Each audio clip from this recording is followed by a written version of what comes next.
ആരാ വിളിക്കുന്നത്? Hello. Hello ചേട്ടാ, നിങ്ങൾ മാനസിക നില തെറ്റിയൊരു പെൺകുട്ടിയെ പറ്റി അന്വേഷിച്ചുകൊണ്ടിരിക്കുകയായിരുന്നല്ലേ? അതെ. ഞാൻ നിങ്ങളുടെ ഒരു വിസിറ്റിംഗ് കാർഡ് വാങ്ങിയിരുന്നു, ഓർമ്മയുണ്ടോ? ഓർമ്മയുണ്ട്, പറയൂ സാർ. നിങ്ങൾ അന്വേഷിക്കുന്ന ആ പെൺകുട്ടി ഇവിടെ കൊയിലാണ്ടിയിലുള്ള കുറുമ്പി ഭഗവതി ക്ഷേത്രത്തിനടുത്തുള്ള. നിങ്ങൾ ഇപ്പം ഇങ്ങോട്ട് വരുവാണെങ്കിൽ പെൺകുട്ടി ഇപ്പം തന്നെ കൊണ്ടുപോവാം. സാറേ, ഒരു വലിയ ഉപകാരമാണ് സാർ ചെയ്തത്. വിളിച്ച് പറഞ്ഞതിന് നന്ദിയുണ്ട് സാർ. സാറേ, ഞങ്ങളിവിടെ അടുത്ത് തന്നെയാണ് സാറേ ഉള്ളത്. അവിടെ എങ്ങും പോവാതെ നോക്കണേ സാറേ. ഞങ്ങൾ ഇപ്പം തന്നെ ഇവിടെ എത്തിയേക്കാം.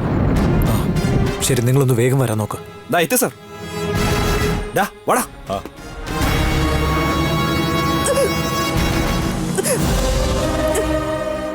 ദാ കുടിക്കേ.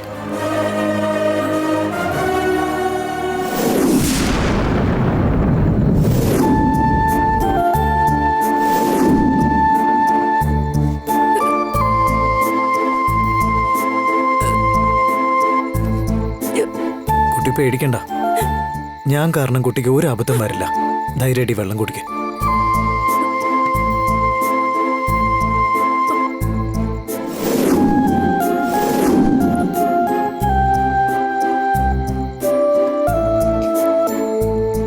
എന്താ എന്നെ കണ്ട ഉടനെ നീ ഓടിപ്പോയത്? നിങ്ങൾ എന്തിനാ എന്നെ ഫോളോ ചെയ്യുന്നേ?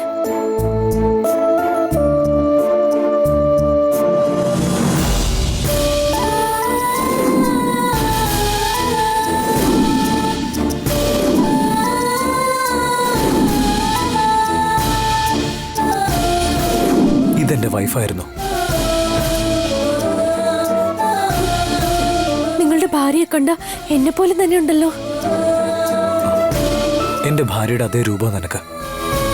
അതുകൊണ്ടാ നിന്നെ കണ്ട ഉടനെ നിന്നോട് സംസാരിക്കണമെന്ന് തോന്നിയത്. ഇപ്പൊ മനസ്സിലായില്ല ഞാൻ എന്താ നിന്റെ പിറകെ വന്നേന്ന്? ഇപ്പോ നിങ്ങളുടെ ഭാര്യ എവിടെയുള്ളത്?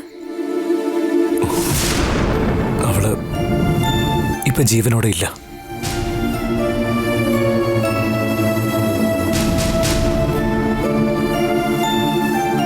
അതൊക്കെ കഴിഞ്ഞ കാര്യ, അത് വിട്ടേക്ക്. നീ എന്തിനാ നാട് വിട്ടു വന്നത്? ഞാൻ നാട് വിട്ടു വന്ന കാര്യം നിങ്ങൾക്ക് എങ്ങനെ അറിയാം? നിന്നെ പറ്റി എല്ലാ കാര്യങ്ങളും എനിക്കറിയാം. നീ നാട് വിട്ടു വന്നതുകൊണ്ട് നിന്റെ വീട്ടുകാരൊക്കെ വല്ലാത്ത വിഷമത്തില. നീ എവിടാണെന്നൊന്നും അറിയാതെ അവര് തേടിക്കൊണ്ടിരിക്കുക. ഇതൊക്കെ നിങ്ങളോട് ആരാ പറഞ്ഞത്? 2 ദിവസം മുമ്പ് ഞാൻ നിന്നെ കാണാൻ വേണ്ടി ശ്രമിക്കുകയായിരുന്നു. അപ്പോ ഈ ഫോട്ടോയിലുള്ള പെണ്ണിന്റെ പേര് സീത എന്നാ സാറേ. എന്റെ ചിറ്റപ്പന്റെ മോളാ അവള്. മനസ്സിന്റെ സമനില തെറ്റിപ്പോയ കുട്ടിയാവള്. അയ്യോ, എനിക്കങ്ങനെ ഒരു കുഴപ്പമില്ല. അവരെ വിശ്വസിക്കരുത്. അവര് പറഞ്ഞ കാര്യങ്ങൾ മുഴുവൻ നുണയാ. ആ ദുഷ്ടന്മാരുടെ കയ്യിൽ നിന്ന് രക്ഷപ്പെടാൻ വേണ്ടിട്ടാ ഞാൻ നാട് വിട്ട് ഓടി വന്നത്. നിങ്ങളാണെങ്കിൽ എന്നെ കണ്ടിട്ടുള്ള കാര്യം അവരെ അറിയിക്കുകയും ചെയ്തു. എനിക്ക് സ്വന്തമെന്ന് പറയാൻ ആരും തന്നെ ഇല്ല. ഞാനൊരു അനാഥയാ. എനിക്ക് സംഭവിച്ച കാര്യങ്ങൾ പറഞ്ഞാലേ എന്നെ തേടുന്നവരാരാണെന്നും ഞാൻ ആരാണെന്നും നിങ്ങൾക്ക് മനസ്സിലാവും. എനിക്ക് ചുറ്റുള്ള ആപത്ത് എന്താണെന്ന് അറിയാതെ ഞാൻ സന്തോഷത്തോടെ കോളേജിൽ പോയിക്കൊണ്ടിരിക്കുകയായിരുന്നു.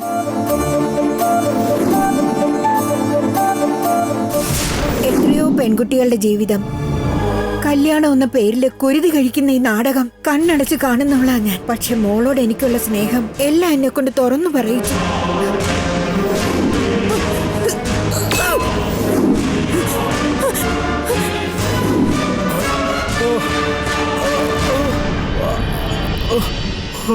അയ്യോ അണ്ണ, അണ്ണ എന്ത് പറ്റി അണ്ണ? എന്താ അണ്ണ ഉണ്ടായത്? തമ്പി തമ്പി, ആ സീത അടിച്ചിട്ട് ഓടിയടാ.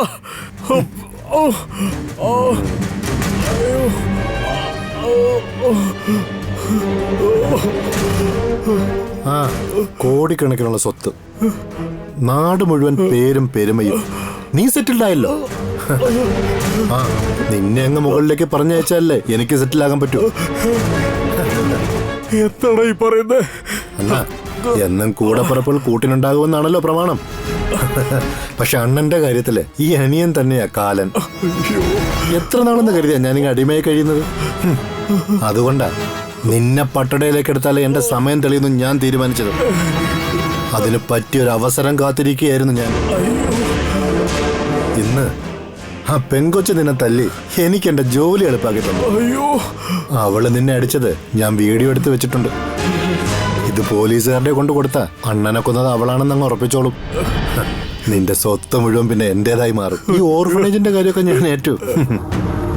എന്നോട് ദ്രോഹം ചെയ്യലടാ. നാട് മുഴുവൻ പറ്റിച്ചല്ലേ നീ ഈ കാണുന്നതൊക്കെ സമ്പാദിച്ചു കൂട്ടിയത്. അപ്പൊ എനിക്കെന്തായിക്കൂടെ? ഇനി നിന്റെ അനിയനാണ് അടുത്ത SSR. കുട്ടികളുടെ ഓർഗൻസിനൊക്കെ ഇപ്പൊ നല്ല മാർക്കറ്റ് വാല്യൂ ഉള്ള ടൈമാണ്. ഈ കാരുണ്യാലയത്തിലുള്ള പിള്ളേരുടെ കരളും ഹൃദയവും വൃക്കയൊക്കെ എടുത്ത് വിറ്റ തോനെ കാശ് സമ്പാദിക്കും. എടാ, ഒരു മനസാക്ഷി ഇല്ലാതെ ആ കുട്ടികളുടെ ജീവൻ വെച്ച് കളിക്കലടാ. താൻ മനസാക്ഷിക്ക് നടക്കുന്ന കാര്യങ്ങളാണല്ലോ ചെയ്തത്. നല്ലവനെ പോലെ അഭിനയിച്ച് കൊച്ചുങ്ങളെയൊക്കെ വളർത്തി വലുതാക്കി അവരെയൊക്കെ കല്യാണം കഴിപ്പിച്ച് അയക്കാന്നും പറഞ്ഞ് ബോംബെക്കും മലേഷ്യക്കും ആളെ കയറ്റി അയക്കലല്ലേ നിന്റെ പണി? അത് ന്യായമാണല്ലേ? നീ നല്ലവനാ. ഞാൻ ചെയ്യുന്ന കാര്യങ്ങളൊന്നും ഇതുവരെ ആരും കണ്ടുപിടിച്ചിട്ടില്ലടാ. എന്നാ നീ പറയുന്ന പോലെ ചെയ്ത ഒരു ദിവസം നീ പോലീസിന്റെ പിടിയിലാവൂടാ. അണ്ണനതൊന്നും ഓർത്ത് വിഷമിക്കണ്ട. പിടിക്കപ്പെടാതെ കളിക്കാൻ എനിക്കറിയാം. നീ പറയുന്നതൊന്നും നടക്കില്ലടാ. സംസാരിച്ചു കളയാൻ സമയമില്ലണ്ണ.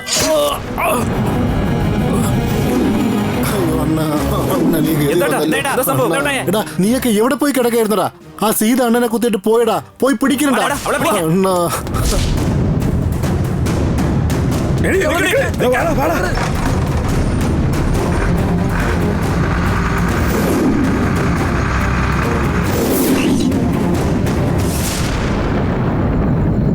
നിരപരാധിയായ ഞാൻ ഇപ്പോ കൊലക്കുറ്റം ആരോപിക്കപ്പെട്ട് ഒരു ഗതിയില്ലാതെ അലഞ്ഞു നടക്കുക.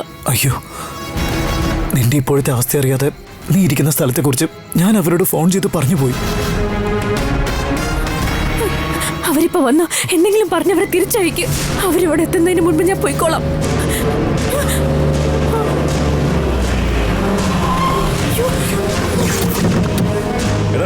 ഇവിടെ ഉണ്ടാവുന്നല്ലേ പറഞ്ഞത്? വേഗം വാ.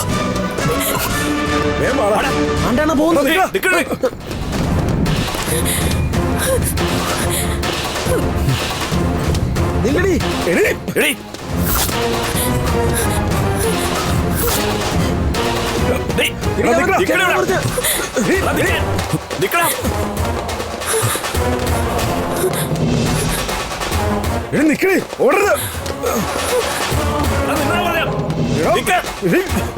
നിക്കണം.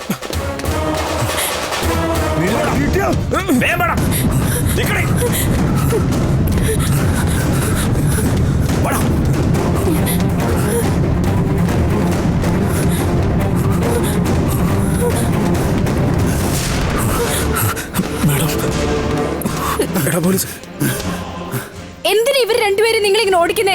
സാറേ, ഇവളെന്റെ ചിറ്റപ്പന്റെ പോളാ. അവള് മാനസിക നില തെറ്റിയ കുട്ടിയാ. അവൾ എന്താ ചെയ്യുന്നതെന്ന് അവൾക്ക് തന്നെ അറിയില്ല സാറേ.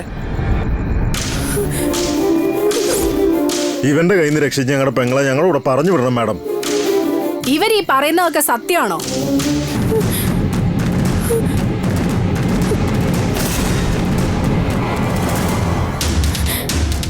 നിന്നോടാ ചോദിച്ചേ, ഇവർ ഈ പറയുന്നതൊക്കെ സത്യമാണോ?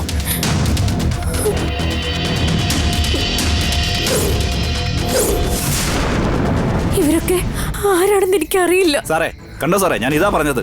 ഇവള് മാനസിക രോഗിയാ സാറേ. അവളുടെ അടുത്തൊരുത്ത് നിപ്പുണ്ടല്ലോ. സാറ് ചോദിച്ചു നോക്ക് ആരാന്ന്. അറിയത്തില്ലെന്നേ അവള് പറയൂ.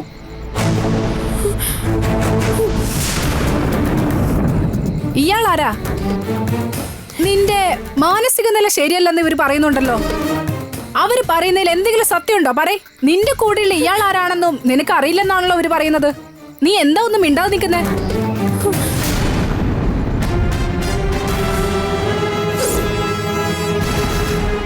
സാറേ, യവൻ ആരാന്ന് പോലും ഞങ്ങളുടെ പെണ്ണിനെ അറിയില്ല സാറേ. യവനെ സ്റ്റേഷനോട്ട് പിടിച്ചോണ്ട് പോ. ഞങ്ങളുടെ കൊച്ചിനെ ഞങ്ങൾ കൊണ്ടുപോട്ടെ സാറേ. നിങ്ങളൊന്നും മിണ്ടാതിരുന്ന എന്താ അതിന്റെ അർത്ഥം? ഇവൻ ആരാന്ന് പറഞ്ഞുകൂടെ നിനക്ക്? അതോ ഇവൻ ആരാന്ന് അറിഞ്ഞുകൂടെ? നീ എന്താ മറയ്ക്കാൻ ശ്രമിക്കുന്നത്? ഇവൻ ആരാന്ന് പറയാൻ. എന്റെ ഭർത്താവായത്.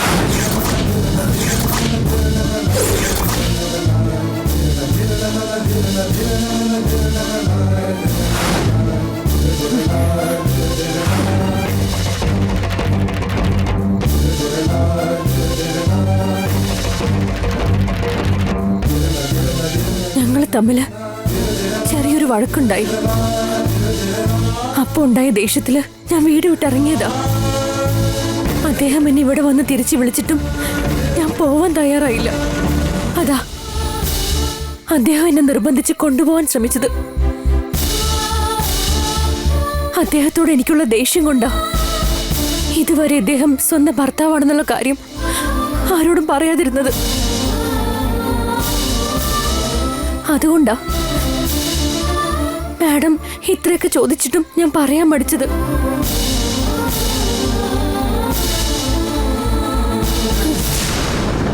ഞാനും എന്റെ ഭർത്താവും തമ്മിലുള്ള വഴക്ക് എങ്ങനെയോ മനസ്സിലാക്കിയിട്ട് ഇവന്മാരെന്നെ തട്ടിക്കൊണ്ടുപോകാൻ പ്ലാൻ ചെയ്ത് പിന്തുടരുകയായിരുന്നു. ഇതൊന്നും വിശ്വസിക്കരുത് മാഡം. ഇവളീ പറയണതൊക്കെ പച്ച കള്ളമാണ്. ഇവളുടെ ഭർത്താവൊന്നുമല്ലവൻ. ആ പെണ്ണ് തന്നെ ഇത് അവളുടെ ഭർത്താവാണെന്ന് പറയുമ്പോ നിങ്ങൾ ഈ പറയുന്നതിന് പിന്നെ വല്ല അർത്ഥമുണ്ടോ? മാഡം, നിങ്ങൾ പറയണ മാതിരി ഇവള് നിസ്സാരക്കാരിയൊന്നുമല്ല. മാഡം, നിങ്ങൾക്ക് അറിയാൻ പാടില്ല. കാരുണ്യാലയത്തിലെ സദാശിവൻ സാറിനെ കൊന്നിട്ട് അവിടെ നിന്ന് രക്ഷപ്പെട്ട് ഓടി പോന്നേക്കണേ. സംശയം ഉണ്ടെങ്കിൽ സ്റ്റേഷനിൽ വിളിച്ചു നോക്കി. ഇവളുടെ പേരിൽ കൊലക്കേസുണ്ട്. പോലീസ് ഇവളെ തെരഞ്ഞുകൊണ്ടിരിക്കുകയാണ്. ഇവളെ എങ്ങനെയെങ്കിലും നിങ്ങൾക്ക് പിടിച്ചു തരാൻ വേണ്ടിയിട്ടാണ് ഞങ്ങൾ പുറകെ ഓടിക്കൊണ്ടിരുന്നത്. മാഡത്തിന് സംശയം ഉണ്ടെങ്കിൽ അവള് കൊന്നിട്ടുണ്ടായില്ല എന്ന് അവളോട് തന്നെ ചോദിച്ചു നോക്ക്. ഇവർ ഈ പറയുന്നതിൽ വല്ല സത്യമുണ്ടോ? നീ കൊലപാതകം ചെയ്തിട്ടാണോ ഇങ്ങോട്ട് വന്നത്? ഇല്ല മാഡം, അവൾ ആരെയും കൊന്നിട്ടൊന്നുമില്ല. ഇവന്മാർ ഇവളെ പറ്റി അനാവശ്യമായിട്ട് ഓരോന്ന് പറയാ. സാറേ, ഞങ്ങൾ കള്ളം പറയല്ല. സാറ് അവനോട് തന്നെ ചോദിച്ചു നോക്ക്. അവളോട് ചോദിക്കാൻ മാത്രം എന്താ ഉള്ളത്? കുറച്ചു നേരം മുമ്പല്ലേ ഇവള് മാനസിക നില തെറ്റിയവളാണെന്ന് പറഞ്ഞത്. ഇപ്പോ കൊലപാതകയാണെന്ന് പറയുന്നു. നിങ്ങളിങ്ങനെ ഓരോ സമയത്ത് ഓരോന്നും പറയും. അതൊക്കെ ഞങ്ങൾ കേട്ടോണ്ടിരിക്കണോ? എടാ വേണ്ടാട്ടോ, ഞങ്ങളെ പറ്റി ശരിക്കും നിനക്ക് അറിയാഞ്ഞിട്ടാ. മര്യാദയ്ക്ക് അവളെ വിട്ടിട്ട് ഓടിപ്പോന്നാ നിനക്ക് നല്ലത്. എന്താടാ പേടിപ്പിക്കാൻ നോക്കുന്ന? എന്നെ പറ്റി നിനക്കൊന്നും ശരിക്കും അറിയില്ല. മര്യാദയ്ക്ക് ഇവിടുന്ന് പോകുന്ന നല്ലത്. എടാ, അവൾ ഇവിടെ ഉണ്ടെന്ന് ഫോൺ ചെയ്ത് നീയല്ലേ? ഇപ്പൊ എന്താടാ മാറ്റി പറയുന്നേ? ഞാൻ എപ്പോഴും അവിടെ ഫോൺ ചെയ്ത ഇയാളെന്ത് പിച്ചുമ്പേ പറയുന്നത്?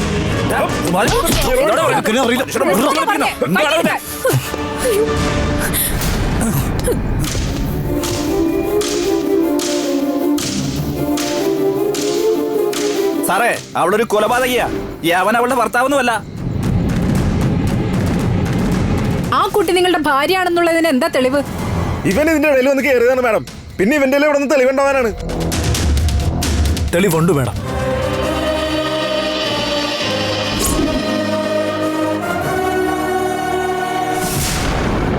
എന്താ അവൻ കാട്ടുന്നത്? നോക്കൂ മേഡം, നിങ്ങൾ നോക്ക്.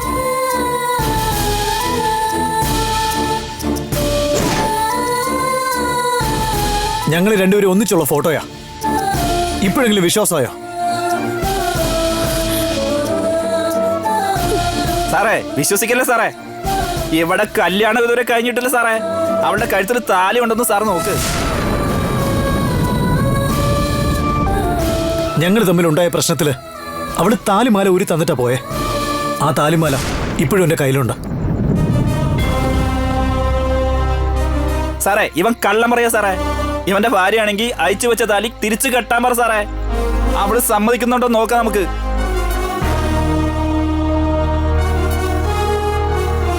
സ്വന്തം ഭാര്യയുടെ കഴുത്തിൽ താലി ഉള്ളതാണ് ഭർത്താവിന്റെ അഭിമാനം. നിങ്ങളോടുള്ള ദേഷ്യത്തിന് അവള് ചിലപ്പോ താലി ഊരി തന്നിരിക്കാം. അവളെ പറഞ്ഞ് സമാധാനിപ്പിക്കേണ്ടത് നിങ്ങളുടെ ചുമതലയല്ലേ? കെട്ടടോ അവളുടെ കഴുത്തിൽ താലി.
ആശാനെ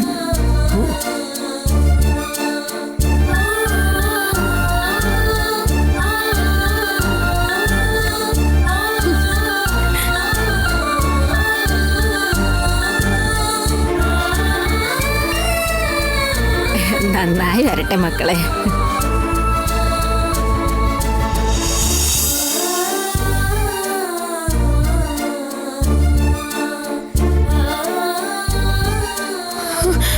ദേ കണ്ടോ, മതിയോ മതിയോ നിങ്ങൾക്കൊക്കെ?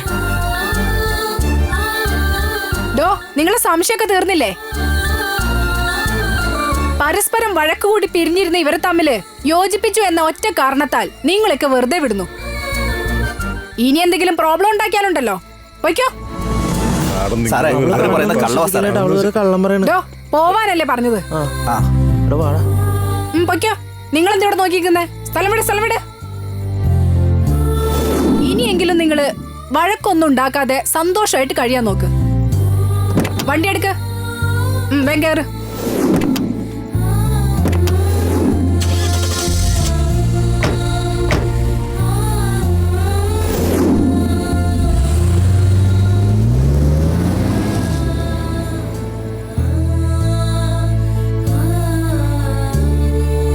എന്നെ തെറ്റിദ്ധരിക്കരുത്. അവന്മാരുടെ കയ്യിൽ നിന്ന് നിന്നെ രക്ഷിക്കാൻ എനിക്ക് വേറെ വഴിയില്ലാത്തോണ്ടാ. അതുകൊണ്ടാ എന്റെ ജാനകിയുടെ ഓർമ്മയ്ക്കായി സൂക്ഷിച്ചിരുന്ന ആ താലിമാല നിന്റെ കഴുത്തിലിട്ടത്. ഈ ഒരു സംഭവം നിന്റെ മനസ്സിനെ വേദനിപ്പിക്കേണ്ടതെന്ന് കരുതിയിട്ടാ ഞാനത് കഴുത്തിൽ കെട്ടാതെ വെറുതെ ഇട്ടത്. ഒരു ഫ്രണ്ടിന്റെ കഴുത്തിൽ മാലയിടുന്ന പോലെയാ ഞാൻ ഇതിനെ കണ്ടത്. ഒരുപക്ഷെ നിന്റെ കല്യാണം കഴിഞ്ഞിട്ടില്ലായിരിക്കാം, എന്നാ എന്റെ കല്യാണം കഴിഞ്ഞതാ.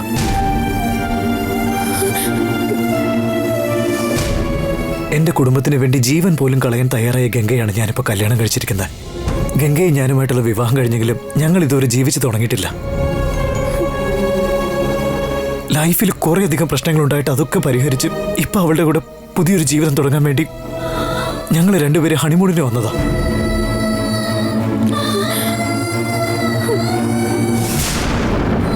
കുറേയധികം പ്രശ്നങ്ങളുണ്ടായിട്ട് അതൊക്കെ പരിഹരിച്ച് ഇപ്പൊ അവളുടെ കൂടെ പുതിയൊരു ജീവിതം തുടങ്ങാൻ വേണ്ടി ഞങ്ങൾ രണ്ടുപേരും ഹണിമൂണിന് വന്നതാ.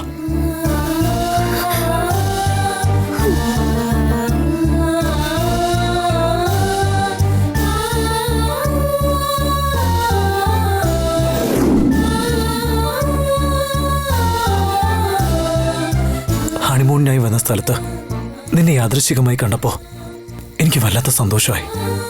എന്നാ നമ്മുടെ ഈ കണ്ടുമുട്ടല് നമ്മളെ രണ്ടുപേരും ഇത്തരത്തിലൊരു ധർമ്മസങ്കടത്തിൽ കൊണ്ട് എത്തിക്കുമെന്ന് ഞാൻ ഒരിക്കലും കരുതിയില്ല. ഞാൻ കാരണം നിന്റെ മനസ്സ് വിഷമിച്ചിട്ടുണ്ടെങ്കിൽ നീ എന്നോട് ക്ഷമിക്കണം. എന്റെ ജാനകിയുടെ ഓർമ്മയ്ക്കായി എന്റെ കയ്യിലുള്ളത് ആ താലിമാല മാത്രമാ. ദേവിയത് അതെനിക്ക് തിരിച്ചതാ.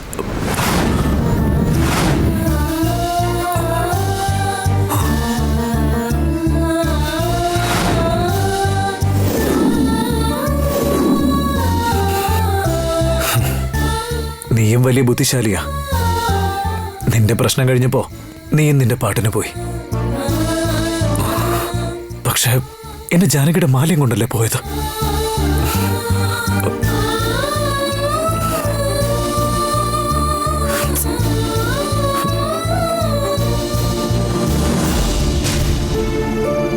നോക്കുമോളെ, ഒരു പെണ്ണിന്റെ കഴുത്തിൽ താലി കയറുന്നതേ കളിതമാശയൊന്നുമല്ല. മോളുടെ ഇപ്പോഴത്തെ സാഹചര്യത്തില് അവന്റെ കൂടെ കഴിയുന്നതാ മോക്ക് സുരക്ഷിതം. അല്ലേ പിന്നെ ഭഗവതിയുടെ നടക്കിൽ വെച്ച് മോളുടെ കഴുത്തിൽ അവൻ താലി കെട്ടേണ്ട കാര്യമുണ്ടോ? നീ എന്ത് പണിയാ മോളെ കാണിച്ചത്? അവന്റെ കൂടെ തന്നെ പോവാൻ നോക്ക്.